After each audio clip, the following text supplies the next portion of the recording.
প্ৰেক্টিছখিনি মোৰ হৈ গ'ল আৰু এতিয়া মই ফাইনেলি আপোনালোকক ক'বলৈ ওলাইছোঁ যে আমাৰ যোনটো এতিয়া যুগৰ যোনটো AI সেই বস্তুটো অকণমান নিজৰ ফালৰ পৰা অকণমান ক'বলৈ বিচাৰিছোঁ মই আচ্ছা গাইজ একচুৱেলি AI মানে হ'ল কি এনেকুৱা এটা বস্তু যোনটো আমি মানুহে কৰিব নোৱাৰা বস্তুবিলাক কম্পিউটাৰ জৰিয়তে হওক বা মোবাইল জৰিয়তে হওক বা টেকন'লজিৰ জৰিয়তে টেকন'লজি মানে কি মোবাইল হ'ল টিভি হ'ল ফ্ৰিজ হ'ল এইবিলাক সকলো হ'ল টেকন'লজি আৰু আজিকালি AI এইবিলাক ওলাইছে AI টুলছ AI ছফ্টৱেৰ তাৰপিছত AI ৰবট বা হিউমেন ৰবট বুলিও ক'ব পাৰে আজিকালি বেছিভাগ ৰবট ওলাইছে আৰু ৰবট আমি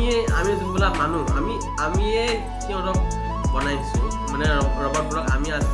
সিহঁতক ডেভেলপ কৰিছোঁ আমি মানুহবিলাকৰ ইমান পঢ়া লেভেলবিলাক ইমান বাঢ়ি গৈছে ন মাথাটো একদম স্কিল ডেভেলপমেণ্ট ইমান বাঢ়ি গৈছে ইমান বুদ্ধিয়ক হৈ গৈছে মানুহবিলাকৰ মাইণ্ডবিলাক আপোনাৰ ইমান বুদ্ধিয়ক হৈ গৈছে যে আমি নিজে মানে কিবা এটা পদক্ষেপ পাৰ হৈ যায় মানে এতিয়া মইতো ইমানখিনি এটা ডেভেলপ হোৱা নাই বাৰু তথাপিও কিবা কিবি এটা শিকিবলৈ মই বাকী আছোঁ মই কিবা এটা শিকিম বুলি ভাবি আছোঁ এইবিলাক কিবা কচিং চেণ্টাৰ পঢ়িম বুলি ভাবি আছোঁ আৰু সেইটো কিবা ছেকেণ্ডলি কথা সেইটো ছটা একটা AI একচুৱেলি এনেকুৱা ৰবটবিলাক এনেকুৱাকৈ বাঢ়ি গৈছে মানে বনাইছে ঠিকে আছে আমি যোনবিলাক মানুহে কৰিব নোৱাৰা কাম সেইবিলাক AI ৰবট বা AIটো আমি মোবাইলৰ হোৱাটছএপ এইবিলাক কিবা কিবি পাওঁ বা ছফ্টৱেৰ থাকে ছফ্টৱেৰবিলাক কিন্তু ৰবটবিলাক হিউমেন ৰবট যোনটো আমি মানুহৰ লগত কি আছে হাত আছে চকু দুটা আছে নাক আছে চুলি আছে কথা ক'ব পৰা মুখ আছে মুখৰ ভিতৰৰ পৰা শব্দটো ওলাবলৈ এখন জিভা আছে আৰু উঠটো আমি উঠৰ এনেকুৱা দুটা আছে যোনটো আমি মুখখন মিলিলে মানুহে কথা ক'লে আমি কথা শুনিবলৈ কাণ দুখন আছে ঠিক তেনেকুৱা আমাৰ যিয়ে যোনটো মানুহ ঠিক তেনেকুৱাকৈ মানে ৰবটবিলাক আছে মানে ৰবটবিলাক যোনবিলাক ৰবট হয় সেইবিলাক আছে আৰু বনাইছে আৰু মানুহে কৰিবলৈ নোৱাৰা কামবিলাক ৰবটে কৰে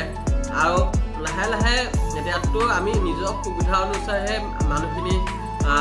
আমি নোৱাৰাখিনি ৰবটে যাতে কৰিব পাৰে বা আমাক নিজৰ সুবিধাৰ কাৰণে বা আমাৰ যাতে আমাক সুবিধা লাগে মানে আমাক যাতে সহায় কৰি দিয়ে এনেকুৱা কিবা এটা লাগে হয় নহয় চ' আমি মানুহবিলাকে ৰবট বনাব গৈছোঁ কিন্তু পিছত আমাৰ গৈ মানে এনেকুৱা হ'ব যে ৰবটবিলাকে আমাৰ জেগাখিনি ল'বলৈ মানে বেছি বাঢ়ি যাব কাৰণ মানুহে এটা বস্তু শিকিবলৈ হ'লে খুব বেছি এবছৰ বা 2 বছৰ লাগে শিকিবলৈ কিবা এটা বস্তু শিকিবলৈ বা বুজিবলৈ খুব বেছি এবছৰ বা 2 বছৰ লাগে কিন্তু যোনবিলাক হ'ল AI ৰবট বা নৰ্মেলি ৰবট বুলি ক'লেও ভুল নহ'ব সিহঁতে সেইবিলাক হ'লে এটা কম্পিউটাৰ এনেকৈ টিপিলে আমি যি মোবাইলত যি টিপি সেইটোতে আমাৰ ভিডিঅ' যেতিয়া আমি ওলাই নাহে জানো ঠিক তেনেকৈ মানে ৰবটবিলাক কম্পিউটাৰ যিহেতু এটা ছফ্টৱেৰ নিচিনাই হয় ৰবটবিলাক তাত যিহেতু কম্পিউটাৰ যেনেকৈ ৱাচ মেমৰি চেমৰিবিলাক থাকে ছফ্টৱেৰ থাকে সেই ৰবটতো থাকে সেইকাৰণে কি হ'ব ৰবটবিলাক বেছি জ্ঞানী বুলি ক'লেও ভুল নহ'ব কাৰণ মানুহে কিবা এটা বস্তু শিকিবলৈ হ'লে এবছৰ 2 বছৰ খুব বেছি লাগে জানিবলৈ বুজিবলৈ শিকিবলৈ বহুত সময় লাগে মানুহক কিন্তু ৰবটটো হ'ল এটা মেচিন যোনটো মেচিনৰ জৰিয়তে সিহঁতে যিহেতু এটা মেচিন সিহঁতে মানে নিজকে ইমানে ডেভেলপ কৰি ল'ব যে আমাৰ জেগাত সিহঁতে ৰবটেহে মানে থাকিব আমি এটা ৰবটৰ কাৰণেহে কাম কৰিব লাগিব পিছত গৈ পেলাই মানে ভৱিষ্যতলৈ কিন্তু এনেকুৱা কিবা কিবি হ'ব কিন্তু এতিয়া আমি মানুহবিলাকে ৰিয়েলাইজ নকৰোঁ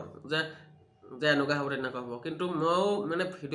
বহুতবাৰ ভিডিঅ'ত দেখিছোঁ যে AI ৰবট আছে ৰবট হিউমেন ৰবট আৰু আজিকালিতো মই ক'বলৈ গৈছোঁ আজিকালিতো AI ৰবটিং ডগছ আমি যে নৰ্মেলি যোনবিলাক ডগছ আমি পালন কৰোঁ বা যোনবিলাক লোকেল ডগছ মানে অসমীয়াত কুকুৰ বুলি কয় সেইবিলাক এতিয়া আমাৰ AI ৰবট ডগছ বা ৰবটিং ডগ বুলিও কয় সেইবিলাকো আজিকালি আহিছে আৰু আজিকালি ৰবটবিলাক বা AI ৰবট ইমান এডভান্স ইমান টেকন'লজি ইমান ইয়াকো আৰু দুগুণ মানে এডভান্স হৈ যাব মানে আগবাঢ়ি যাব যে তাৰপিছত আমি মানুহবিলাকৰ কাৰণেতো একো নাথাকিবই মানুহৰ জেগাত এটা ৰবটে থাকিব আৰু আমি এটা মানুহে ৰবটক বনাইছোঁ হয় নহয় কিন্তু আমি অলপ কেইদিনমানৰ পিছত আমি মানে ভৱিষ্যতলৈ আমি মানুহে ৰবটৰ কাৰণে কিবা কিবি কাম কৰিব লাগিব এতিয়া সেনেকুৱা হয় নহয় তো মই এইটো জাষ্ট মই এইটো চেষ্টা কৰিছোঁ এনেকৈ ভিডিঅ' দিবলৈ মই চেষ্টা কৰিছোঁ মই নাজানো কিমানখিনি মই এনেকৈ কথাখিনি ক'বলৈ পাৰিছোঁ নে নোৱাৰিছোঁ নাজানো কিন্তু বাছ মই এনেকৈ ট্ৰাই কৰিছোঁ বিকজ মই এনেকৈ মানে ভিডিঅ' বনাবলৈ চেষ্টা এটা কৰিছোঁ আপোনালোকে মোৰ এনেকৈ কথা ক'লে যদি আপোনালোকে ভাল পায় তাহলে মই এনেকুৱাকৈ ভিডিঅ' দিম আৰু যদি মই ক'ৰবাত ফুৰিব যাওঁ তেনেকুৱা ভ্লগিং ভিডিঅ' দিব পাৰোঁ আৰু যদি